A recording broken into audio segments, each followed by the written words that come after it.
इस वीडियो में मौजूद मकाक नस्ल के बंदर का नाम पेजर है, जो कि अपने दिमाग में लगे इलेक्ट्रॉनिक चिप के जरिए से पोंग गेम खेल रहा है बगैर किसी माउस और जॉयस्टिक की मदद के। ये एक्सपेरिमेंट अप्रैल 2021 को एलन मस्क की स्टार्टअप कंपनी न्यूरालिंक ने परफॉर्म किया था। न्यूरालिंक 2016 से ब्रेन चिप्स बनाती आ रही है। तो इस एक्सपेरिमेंट से पहले पेजर की ब्रेन एक्टिविटी को समझने के लिए उसे जॉयस्टिक के साथ कंप्यूटर पर गेम खेलने दिया गया था, जिसके बदले में उसे एक पाइप के जरिए से केले का जूस दिया जाता था। इस एक्सपेरिमेंट के बाद ब्रेन चिप आर्टिफिशियल इंटेलिजेंस की मदद से पेजर की ब्रेन एक्टिविटी को अच्छे तरीके से समझ चुकी थी और वो वायरलेसली कंप्यूटर के साथ कम्युनिकेट कर सकती थी। इस वजह से इस तरह की चिप को BCI यानी ब्रेन कंप्यूटर इंटरफेस भी कहते हैं, क्योंकि ये चिप एक कम्युनिकेशन चैनल के तौर पर काम करती है ब्रेन और कंप्यूटर के दरमियान। और ये कम्युनिकेशन वायरलेसली भी हो सकती है और किसी केबल के जरिए भी हो सकती है। इसके अलावा ये चिप इंसान के दिमाग में मौजूद इंफॉर्मेशन को कंप्यूटर की ज़ुबान में कन्वर्ट कर देती है और इस तरीके से कंप्यूटर पर मौजूद कर्सर को एक दिमाग के जरिए वायरलेसली कंट्रोल किया जा सकता है। लेकिन न्यूरालिंक वो वाहिद कंपनी नहीं है जो कि ब्रेन कंप्यूटर इंटरफेसेस यानी चिप्स बनाने पर काम कर रही है, बल्कि और भी बहुत सी कंपनीज ब्रेन चिप्स ऑलरेडी बनाती आ रही हैं। ब्रेन चिप्स पर कम 1970 से ही शुरू कर दिया गया था और इसका एक अमली नमूना या प्रैक्टिकल एग्जाम्पल 2006 में सामने आती है, जब एक मैथ्यू नेगल नामी शख्स जिसका ताल्लुक यूनाइटेड स्टेट्स व अमेरिका से था, उसके दिमाग में पहला ब्रेन कंप्यूटर इंटरफेस इंस्टॉल किया गया था।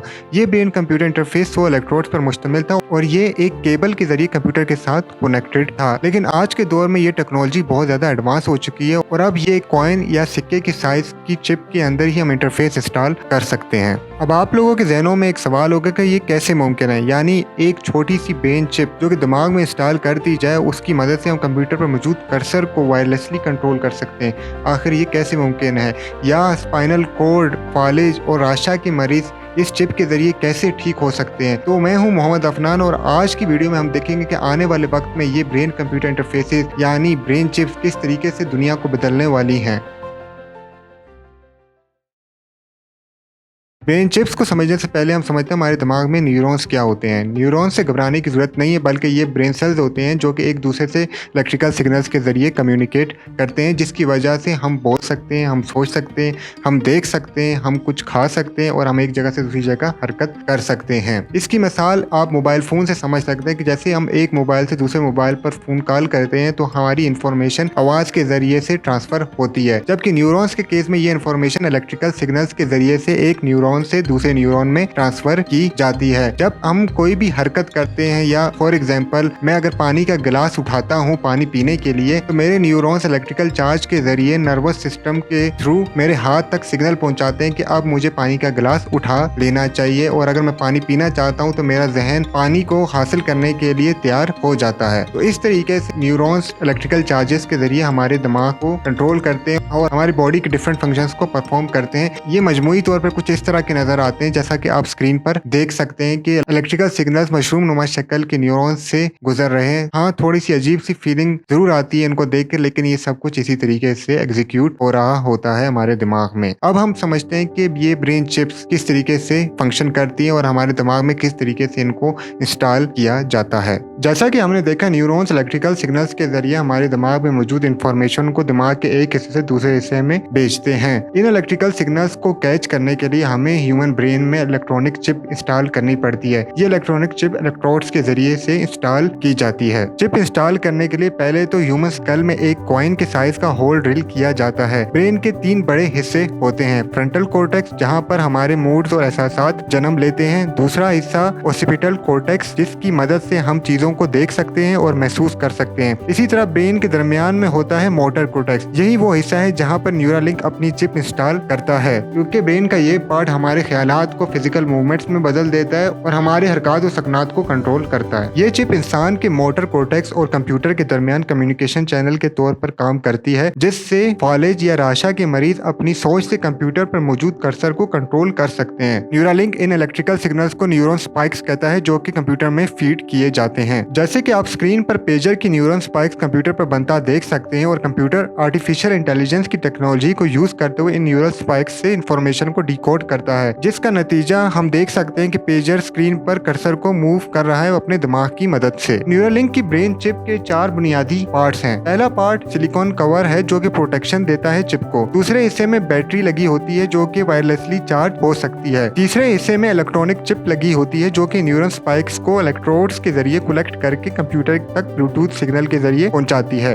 अब लास्ट पार्ट में 64 थ्रेड्स होती हैं और ये 64 थ्रेड्स ह्यूमन ब्रेन में इंस्टॉल की जाती हैं। ये थ्रेड इंसान के बालों से भी ज्यादा बारीक होती हैं और इन थ्रेड्स में टोटल 1024 इलेक्ट्रोड्स होते हैं जो कि इलेक्ट्रिकल सिग्नल्स हासिल करके इलेक्ट्रॉनिक चिप से गुजारते हैं। इसको इंस्टॉल करने की हल्की सी झलक आप अपने स्क्रीन पर देख सकते हैं। इलेक्ट्रॉनिक चिप की ये थ्रेड्स R1 रोबोट के जरिए से लगाई जाती हैं क्योंकि इंसान इतनी गहराई और सफाई से थ्रेड्स पर्टिकुलर पॉइंट्स के ऊपर नहीं इंस्टॉल कर सकता। इस वजह से R1 रोबोट इन थ्रेड्स को एग्जैक्ट पॉइंट्स पर प्रिसाइसली इंस्टॉल कर देता है। तो ये 4 पार्ट्स पर मुश्तमिल चिप इंसान के दिमाग में इस तरीके से लगा दी जाती है जिससे वो wirelessly computer, laptop, mobile phones और प्रोस्थेटिक लिम्स यानी मसनूई हाथ और पाँव को इस्तेमाल कर सकता है सिर्फ दिमाग से। ब्रेन चिप के फंक्शन को अच्छे से समझने के लिए आप एक बंदा तस्वुर करें जो कि अपने हाथ को खोलता और बंद करता है। ये पूरा प्रोसेस पहले न्यूरॉन के दरमियान इलेक्ट्रिकल सिग्नल से होता है, फिर ये सिग्नल स्पाइनल कोड के जरिए हाथ तक पहुंचते हैं। लेकिन अगर कोड टूट जाए, जिसका मतलब न्यूरॉन के दरमियान तो सिग्नल पास हो रहे हैं लेकिन कोड के टूट जाने से नर्वस सिस्टम के जरिए हाथ तक सिग्नल नहीं पहुंच पाता है, तो ब्रेन चिप ये कम्युनिकेशन गैप हटा सकती है अगर हम वही डाटा डायरेक्टली ब्रोकन कोड को बाईपास करके हाथ तक पहुंचा दें। इसी तरह हम रोबोटिक आर्म्स और रोबोटिक हैंड्स को कंट्रोल करते हैं चिप के जरिए से जो कि वायरलेसली कम्युनिकेशन कर सकती है और इसी तरह फालिज और आशा के मरीजों की मदद की जा सकती है। ब्रेन चिप के फंक्शन को समझने के बाद हम आते हैं अपने पहले सवाल पर कि कैसे ये टेक्नोलॉजी आने वाले वक्त में हमारी दुनिया को बदलने वाली है। क्या आने वाले वक्त में जब इंसान के दिमाग में ब्रेन चिप इंस्टॉल कर दी जाएगी तो वो टर्मिनेटर मूवी की तरह साइबोर्ग में कन्वर्ट हो जाएगा? नहीं, मुझे तो ऐसा मुमकिन नहीं लगता। लेकिन हाँ, जो बात सच लगती है वो ये है कि आने वाले वक्त में मेडिकल इंडस्ट्री में बहुत ज्यादा रेवोल्यूशन आने वाली है। जैसा कि एलन मस्क ने अपने स्टेटमेंट में कहा था कि उसकी कंपनी न्यूरालिंक का पहला फोकस फालिज, राशा और स्पाइनल कॉर्ड के मरीज हैं जो कि अपने बाजुओं और पैरों को हरकत नहीं दे सकते, या वो तमाम लोग जो किसी भी फिजिकल डिसेबिलिटी का शिकार हो उनके दिमाग में ये ब्रेन चिप इंस्टॉल कर दी जाएगी ताकि वो फ़ोन और लैपटॉप को आसानी के साथ अपने दिमाग से कंट्रोल करके इस्तेमाल कर सकें। इसके अलावा वो तमाम लोग जो कि प्रोस्थेटिक लिम्स यानी मसनूई हाथ, पैर, टांग या पैर का इस्तेमाल करते हैं वो भी इस ब्रेन चिप के ज़रिए से अपने हाथ, बाजू, टांग और पैर को कंट्रोल कर सकेंगे। इसके अलावा वो तमाम लोग जो देखने और बोलने की कुव्वत नहीं रखते, ये ब्रेन चिप उनकी इस कुव्वत को भी बेहतर कर सकती है इलेक्ट्रॉनिक चिप की मदद से। एलन मस्क का मकसद इस टेक्नोलॉजी को लेकर सिर्फ पैरालाइज लोगों का इलाज नहीं है, बल्कि वो चाहता है कि मुस्तकबिल में ये ब्रेन चिप्स आर्टिफिशियल इंटेलिजेंस के साथ इंटीग्रेट हो जाएं। आखिर क्या वजह है कि एलन मस्क चाहता है कि इंसान आर्टिफिशियल इंटेलिजेंस के साथ जुड़ जाए और उसका जो ब्रेन है वो आर्टिफिशियल इंटेलिजेंस की स्पीड के साथ सोच और समझ सके? तो हम देखते हैं कि आखिर वो कौन सी रीजंस हैं जिसकी वजह से एलन मस्क इस ब्रेन चिप को आर्टिफिशियल इंटेलिजेंस के साथ फ्यूचर में इंटीग्रेट करना चाहता है। एलन मस्क को ये डर और खौफ लाक है कि वो समझता है कि आने वाले वक्त में ये टेक्नोलॉजी यानी आर्टिफिशियल इंटेलिजेंस हमसे, इंसानों से बहुत ज़्यादा स्मार्ट हो जाएगी और ये शायद इंसानों को रूल करने लग जाए, और या ये भी हो सकता है कि इंसानों को ये रिप्लेस करके खुद हम पर हाकिम बन जाए और इंसान इसका गुलाम बन जाए। तो इस डर और खौफ की वजह से एलन मस्क इस टेक्नोलॉजी को यानी जो ब्रेन चिप इंसान के दिमाग में लगा रहा है वो चाहता है कि ये हाई बैंडविड्थ की हो। हाई बैंडविड्थ का मतलब कि इस चिप के अंदर ज़्यादा से ज़्यादा इलेक्ट्रोड इंसान के ब्रेन में इंस्टॉल किए जाएं। उसकी वजह से हमारा जो ब्रेन इंफॉर्मेशन है वो कंप्यूटर को तेज़ी से पहुंचा सकेगा। सेम ये स्पीड उसी स्पीड के मुताबिक हो जाएगी जिस स्पीड से आर्टिफिशियल इंटेलिजेंस अपने एल्गोरिथम को यूज़ करके चीज़ों को कैलकुलेट करती है और समझती है। लेकिन इंसान का दिमाग इतनी तेज़ी के साथ चीज़ों को कैलकुलेट नहीं कर सकता, समझ नहीं सकता, या वो किसी भी चीज़ को उतनी स्पीड से याद नहीं कर सकता। लेकिन आर्टिफिशियल इंटेलिजेंस इंसान के दिमाग के मुकाबले में हर काम तेज़ी से कर सकती है। तो इसी डर और खौफ की वजह से एलन मस्क चाहता है कि हम ऐसी ब्रेन चिप इंसान के दिमाग के साथ इंटीग्रेट कर दें जिसकी वजह से इंसान भी आर्टिफिशियल इंटेलिजेंस की तरह सोच समझ सके और जब उसको ज़रूरत पड़े तो अपना डिजिटल वर्जन ला करके आर्टिफिशियल इंटेलिजेंस को मुकाबला दे सके। तो इसी डर और खौफ की वजह से मार्च 2023 में एलन मस्क ने एक ओपन एआई लेटर साइन किया था जिसमें उसने 6 महीने के लिए एआई सिस्टम डेवलपमेंट्स पर रोकथाम के लिए सिग्नेचर किया था जो कि ChatGPT 4 से ज़्यादा पावरफुल ना बन जाए। इसी वजह से एलन मस्क ने ये तमाम स्टेप्स लिए और एलन मस्क इसी कोशिश में लगा हुआ है कि वो एक ऐसी चिप डेवलप कर ले जो कि आर्टिफिशियल इंटेलिजेंस से ज़्यादा स्मार्ट हो और इंसान जब भी चाहे तो वो आर्टिफिशियल इंटेलिजेंस को मात दे सके, यानी उसको उसी की टेक्नोलॉजी में हरा सके। और इस तरीके से जो भी फ्यूचर में आर्टिफिशियल इंटेलिजेंस की इंसानों को रूल करने की पॉसिबिलिटी है या आउट स्मार्ट करने की पॉसिबिलिटी है वो ख़त्म हो सके। तो यही वो रीज़न है जिसकी वजह से एलन मस्क इस चिप को डेवलप करने की कोशिश में लगा हुआ है। इसमें सिर्फ ना ही वो मरीज़ों का इलाज भी करेगा बल्कि वो ये डर और खौफ भी ख़त्म कर देगा कल को इंसान आर्टिफिशियल इंटेलिजेंस का गुलाम बन जाएगा।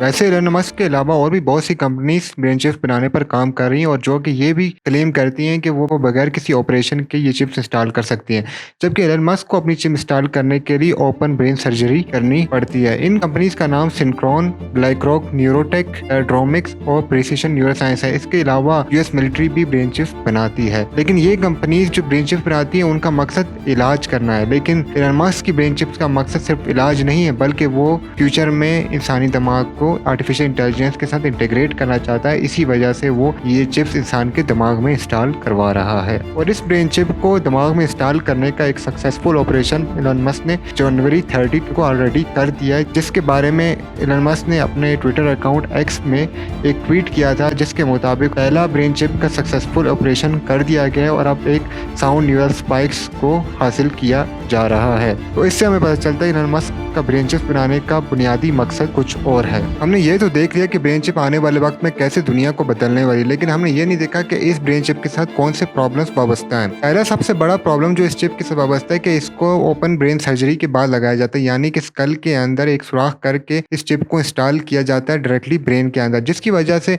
ब्रेन में इन्फेक्शन हो सकता है, खून निकल सकता है यानी ब्लीडिंग हो सकती है और इसी के साथ ब्रेन के जो टिश्यूज हैं वो भी डैमेज हो सकते हैं। इसके अलावा ये इलेक्ट्रॉनिक चिप है और ये कंप्यूटर के साथ ब्लूटूथ के जरिए कनेक्टेड होती है। तो अगर हम ब्लूटूथ को मैनिपुलेट कर लें या कोई भी हैकर ब्लूटूथ के जरिए डाटा को कैच करके उसका डाटा ही मैनिपुलेट कर ले, यानी डाटा ही ब्रेन का चेंज कर दे, या हमारे ब्रेन में मौजूद तमाम मेमोरीज को अपने किसी डिवाइस के अंदर स्टोर करके फ्यूचर में हमें ब्लैकमेल करे, तो ये सब कुछ भी इस डिवाइस के जरिए मुमकिन है। इसके अलावा इस ब्रेन चिप के जरिए कोई भी हैकर आपके मूड को कंट्रोल कर सकता है, आपकी मेमोरीज को कंट्रोल कर सकता है, हत्ता कि अगर आपने प्रोस्थेटिक लिम्स यानी कि मसनूई हाथ, पाँव, पैर या टांग लगाई हुई है तो वो उसको भी वो इलेक्ट्रॉनिकली ब्लूटूथ के जरिए कंट्रोल कर सकता है, जो कि इस चिप का एक बहुत ही खतरनाक इस्तेमाल हो सकता है। इसके अलावा बंदे की प्राइवेसी भी महफूज नहीं रहेगी, क्योंकि ये चिप न्यूरलिंक ऐप के जरिए कनेक्टेड होती है। तो न्यूरलिंक के पास हमारे ब्रेन में मौजूद तमाम डाटा ऑलरेडी महफूज हो जाता है, क्योंकि जो भी हमारे ब्रेन की एक्टिविटी होगी वो न्यूरलिंक ऐप में जाकर स्टोर हो जाएगी। तो इसके लिए बहुत स्ट्रॉन्ग लॉज एंड रेगुलेशंस को भी फ्यूचर में लाना पड़ेगा, ताकि इस चिप की प्रॉपरली प्राइवेसी डिफाइन की जाए और कौन कौन सी चीज़ें न्यूरलिंक ऐप इस्तेमाल कर सकती है